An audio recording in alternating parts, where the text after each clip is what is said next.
नमस्कार दोस्तों, अष्टदल समूह से मैं शिखा श्रीवास्तव एक बार फिर आप सबका स्वागत करती हूँ पिटारा हिंदी कहानियों का में। आज मैं आप सबके लिए वो कहानी लेकर आई हूँ जो यूँ तो मैं श्री कृष्ण जन्माष्टमी के अवसर पर आपको सुनाना चाहती थी, लेकिन तब स्वास्थ्य कारणों से मैं रिकॉर्डिंग नहीं कर पाई। इसलिए आज जब हम प्रभु श्री कृष्ण का छठी उत्सव मना रहे हैं, तब मैं आपको वही कहानी सुनाने जा रही हूँ जिसका शीर्षक है कन्हैया किसको कहेगा तू मैया। आसमान पर छाई काली माँ छटने लगी थी। हालांकि अभी सूर्योदय में समय था, पर धीरे धीरे उजाला अपना दामन फैलाने लगा था। वातावरण में गहन मौन पसरा हुआ था, जिसे बीच बीच में चिड़ियों की चहचहाहट भंग कर रही थी, जैसे कोई नटखट बच्चा सितार के तारों से छेड़खानी कर रहा हो। इस खुशनुमा माहौल के बीच में भी पार्क के एक बेंच पर उदासी पसरी हुई थी, जहाँ शेखर जी बैठे थे, अकेले गुमसुम, मानो वो यहाँ होकर भी यहाँ नहीं थे। अरे शेखर बाबू, आज अकेले अकेले? विवेक बेटा कहाँ है? शेखर जी के मित्र अमित जी ने पूछा, जो आज अचानक बहुत वर्षों के बाद अपने शहर लौटे थे। अमित जी की आवाज़ से शेखर जी की तंद्रा टूटी। अरे अमू, तुम अचानक यहाँ कैसे? आंसुओं को छुपाने की कोशिश में थक चुकी बोझिल नज़रों से अपने मित्र की तरफ देखकर शेखर जी बोले, कल रात ही लौटा हूँ। जानता था मेरा शेखू मुझे यहीं मिलेगा, इसलिए इस उम्र में भी दौड़ता हुआ चला आया। अमित जी ने जवाब दिया। अमित जी और शेखर जी दोनों बचपन के मित्र थे, एक दूसरे के राजदार, हमदर्द। आज इतने वर्षों के बाद मिलने पर भी अपने शेखू की आंखों में छुपा हुआ दर्द अमू ने तुरंत पहचान लिया। क्या बात है शेखू? देख रहा हूँ कि मेरा मित्र वैसा नहीं है जैसा मैं उसे छोड़ कर गया था। और तूने तो बताया था कि विवेक बेटा हमेशा तेरे साथ सैर पर आता है। कहाँ है वो? दिख नहीं रहा। अमित जी ने शेखर जी के कंधे पर हाथ रखते हुए पूछा। पहले तो शेखर जी ने बात टालनी चाहिए, लेकिन अमित जी भी कहाँ आसानी से मानने वाले थे। हार कर शेखर जी ने बताया कि उनका बेटा विवेक उनसे दूर होता जा रहा है और वो उसके बिना खुद को बहुत अकेला महसूस करने लगे हैं। बातें करते करते शेखर जी बीते दिनों की यादों में खो गए। जिस दिन उनके बेटे विवेक का जन्म हुआ था, उसी दिन उन्हें अपनी नौकरी में पदोन्नति मिली थी। अब वो अपने विभाग के मुख्य अधिकारी बन चुके थे। उनके मार्केटिंग ज्ञान की उनकी कंपनी में धाक थी, जिसकी वजह से उनकी कंपनी को बहुत फ़ायदा हुआ था। अभी शेखर जी अपनी पत्नी रेवा और बेटे के साथ ढंग से इस खुशी का जश्न भी नहीं मना सके थे कि दुखों ने उनके दरवाजे पर दस्तक देनी शुरू कर दी। 3 दिन के बाद उनका बेटा 1 महीने का होने वाला था। वो सोच रहे थे इसी खास मौके पर क्यों न पदोन्नति और विवेक के जन्म की दावत सभी परिचितों को दे दी जाए कि तभी फ़ोन की घंटी बजी। उधर से घबराई हुई आवाज़ में उनकी माँ ने कहा, बेटा जल्दी से अस्पताल पहुँच। रेवा बाथरूम में गिर गई थी, उसे बहुत चोट आई है। बौखलाई सी बदहवास हालत में जब शेखर जी अस्पताल पहुँचे, रेवा इस दुनिया से जा चुकी थी। शेखर जी का मन हुआ ज़ोर ज़ोर से चीख कर रोएं, लेकिन अपने नन्हे से बच्चे का चेहरा देखकर उन्होंने अपने आंसुओं को पी लिया। नन्हे विवेक की सारी जिम्मेदारी अब उनके ऊपर थी। रेवा की 13वीं तक उन्होंने दफ्तर से पूरी तरह छुट्टी ले ली थी।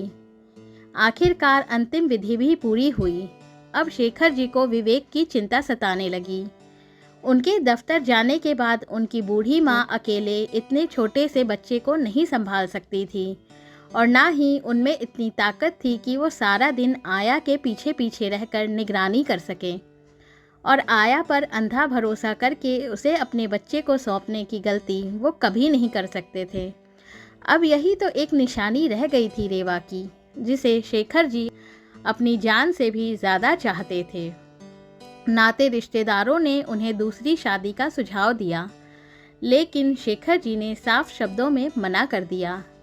वो सोच में डूबे हुए ही थे कि नन्हे विवेक के रुदन से उनकी तंद्रा टूटी। उसके लिए दूध बनाते हुए शेखर जी तय कर चुके थे कि अब उन्हें क्या करना। उन्होंने अगले ही दिन अपना इस्तीफ़ा अपने दफ्तर भिजवा दिया और जो बचत थी उससे अपने 2 मंजिला मकान के निचले हिस्से में किताब कॉपियों की एक छोटी सी दुकान की शुरुआत की। नन्हे विवेक की देखभाल के साथ साथ वो उस दुकान से इतनी आमदनी कर लेते थे कि अपने बेटे के लिए देखे गए रेवा के सपनों को, उसकी ख्वाहिशों को पूरा कर सकें। अपने लिए न अब उनकी कोई खास ज़रूरत बची थी, ना कोई इच्छा। समय पंख लगाकर बीतता गया।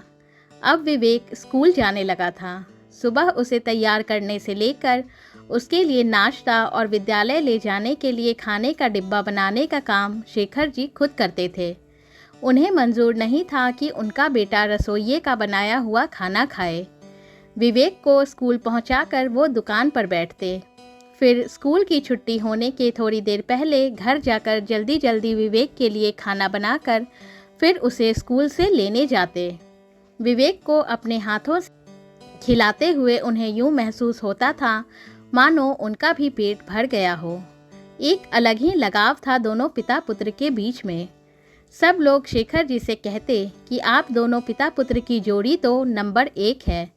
ये सुनकर शेखर जी बस मुस्कुरा देते और विवेक को सीने से लगा लेते। स्कूल की देहरी लांघकर विवेक ने अब कॉलेज में प्रवेश ले लिया था। एक नई दुनिया, नई संभावनाएं, अनगिनत सपने उसके लिए बाहें फैलाए हुए थे। इस नई दुनिया की चकाचौंध का अब विवेक पर भी असर होने लगा था। जब उसके साथ के लोग अपने अपने पापा के बारे में बताते कि मेरे पापा अफसर हैं, मेरे पापा डॉक्टर हैं, मेरे पापा इंजीनियर हैं, तब विवेक को ये बताने में शर्म आने लगी कि उसके पापा महज एक छोटी सी दुकान के मालिक हैं। इस सब का असर विवेक और शेखर जी के रिश्ते पर भी पड़ने लगा। अब विवेक पहले की तरह ना शेखर जी के साथ बैठता था, ना साथ खाने में कोई रुचि दिखाता था। शेखर जी को लगा शायद पढ़ाई और प्रतियोगिता के दबाव से विवेक बहुत परेशान है, कुछ दिन में ठीक हो जाएगा। लेकिन जब ये दूरी और बढ़ने लगी तब एक दिन शेखर जी ने विवेक से पूछ ही लिया, बात क्या है बेटे, तुम ना वक्त से घर आते हो, ना मेरे साथ बैठते हो। रात का खाना भी अब मुझे अकेले ही खाना पड़ता है। कोई परेशानी है तो अपने पापा को बताओ। आप अब मेरा इंतज़ार करना छोड़ दीजिए पापा। फ़िलहाल मेरे पास बिल्कुल वक्त नहीं है। मुझे जीवन में बहुत कुछ करना है, बहुत बड़ा आदमी बनना है, ताकि मेरी तरह मेरे बच्चे को ये बोलते हुए शर्मिंदगी महसूस ना हो कि उसके पापा बस एक छोटी सी दुकान चलाते हैं। विवेक ने सीधे सपाट स्वर में कहा। विवेक की ये बातें शेखर जी के सीने में नश्तर की तरह चुभी।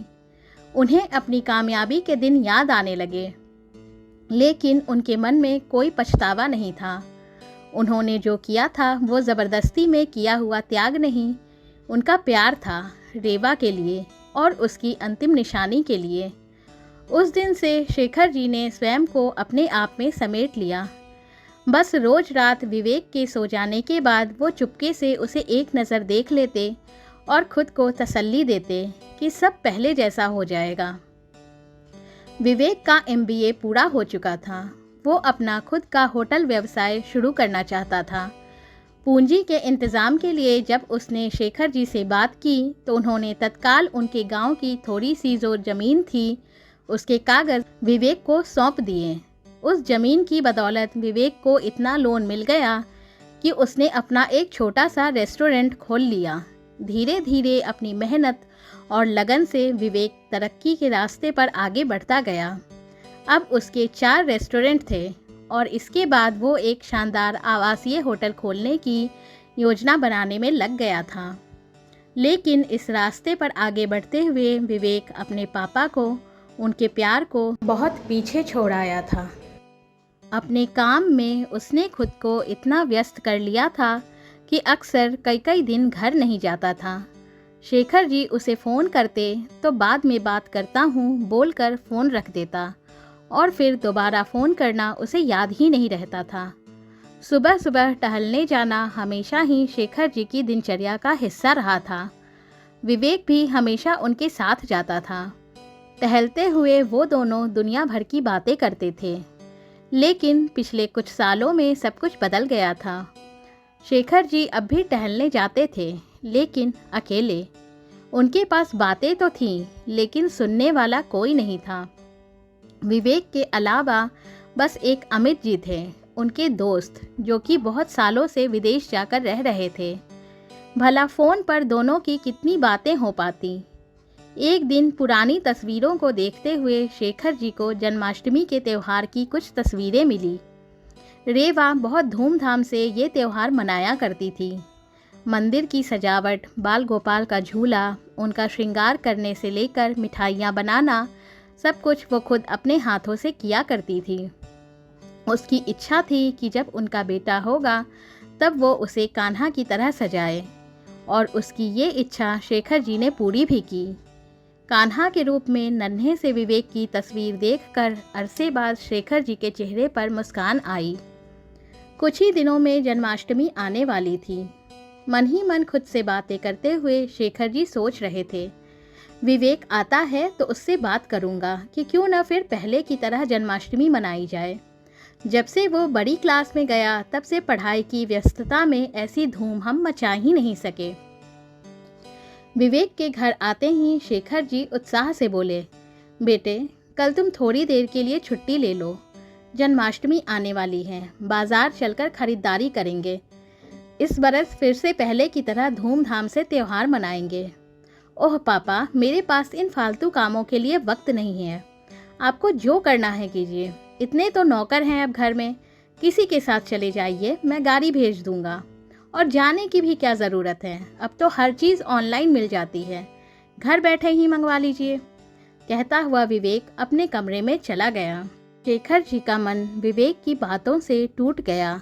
उन्होंने कहना चाहा, बेटे की जगह क्या नौकर ले सकते हैं, पर बिना कुछ कहे वो अपने कमरे में आ गए और सोने की नाकाम कोशिश करने लगे। अगली सुबह पार्क में उदास बैठे हुए अचानक उनका पुराना दोस्त अमित वापस आ गया, और अब तक रोके हुए आंसुओं का बांध उसके सीने से लगते ही टूट गया। दोस्त, अब लगता है कि शायद मैंने गलती कर दी। अगर मैंने अपनी नौकरी ना छोड़ी होती तो आज मैं भी बहुत कामयाब होता। तब मेरे बेटे को मुझ पर शर्म नहीं आती।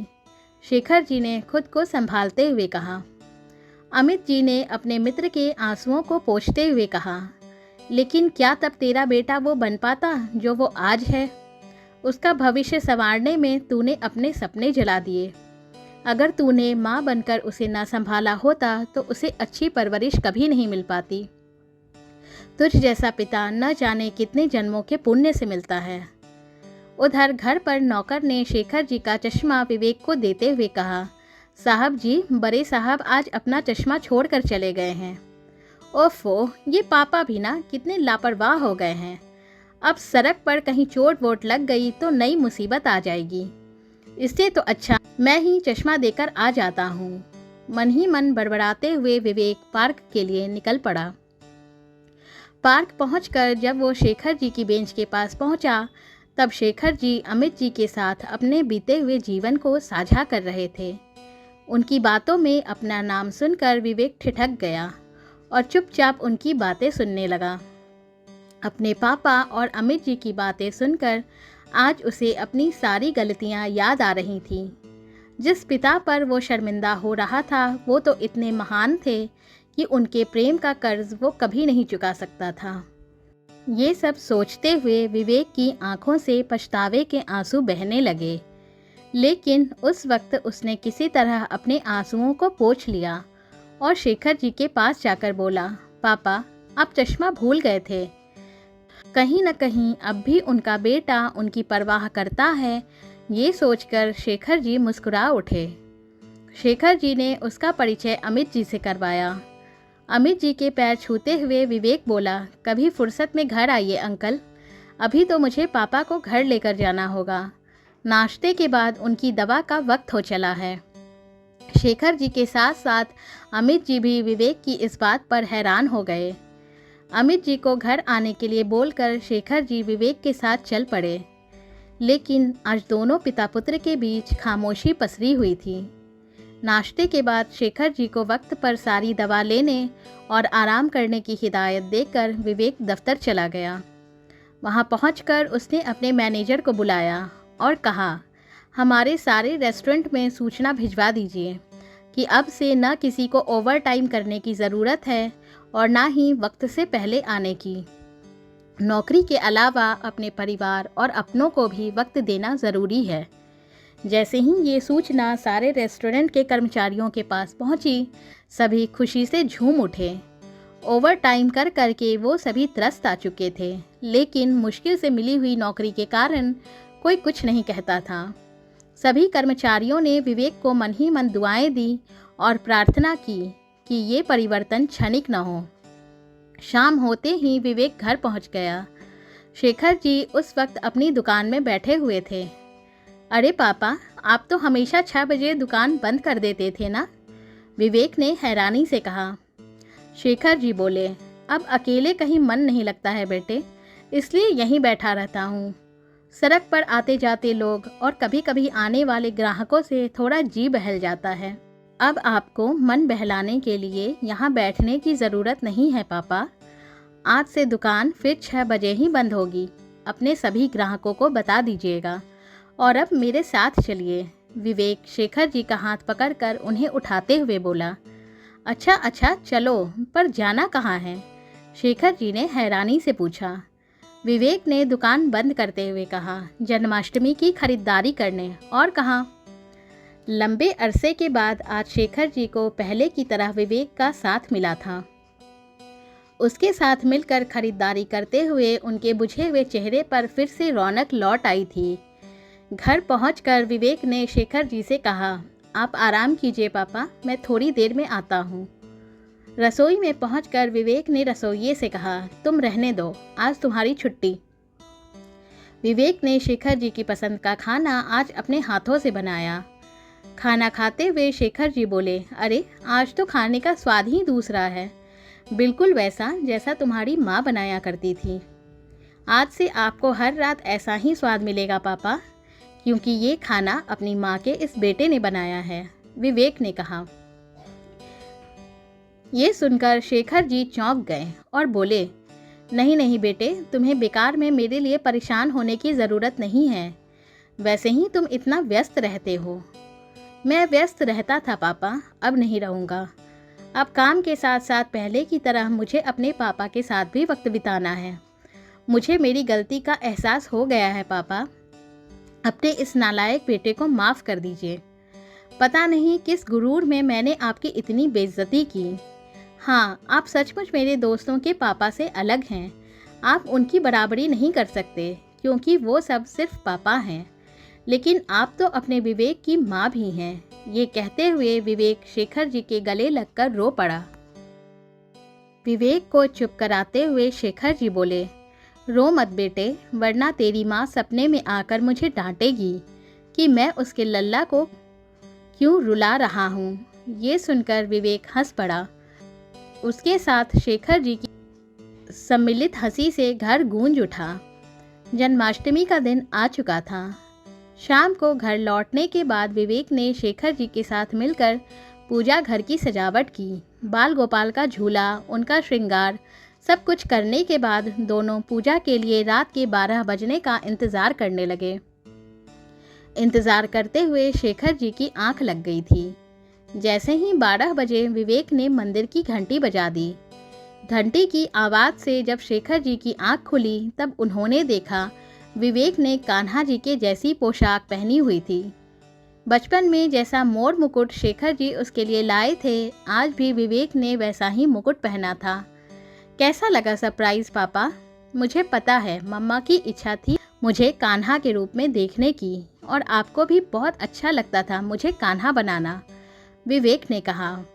विवेक के सिर पर हाथ रखते हुए शेखर जी बोले, भला अपने नटखट कान्हा का सरप्राइज़ कैसा लगा, ये भी अब बोलकर बताना पड़ेगा क्या? अपने कान्हा के साथ कान्हा जी की आरती करते हुए शेखर जी के चेहरे पर बिल्कुल माँ यशोदा के जैसी खुशी और ममत्व की आभा बिखर गई थी। मैं आशा करती हूँ आप सबको ये कहानी अवश्य पसंद आएगी। कृपया कमेंट बॉक्स में अपने विचारों से मुझे अवश्य अवगत करवाएं एवं हमारे चैनल को लाइक, सब्सक्राइब, शेयर करके हमारा हौसला बढ़ाएं। फिर मिलेंगे जल्दी ही एक नई रचना के साथ यहीं इसी जगह पर पिटारा हिंदी कहानियों का में। तब तक स्वस्थ रहिए, हंसते रहिए, मुस्कुराते रहिए और एक बार प्रेम से बोलिए, हाथी घोड़ा पाल की, जय कन्हैया लाल की। राधे राधे।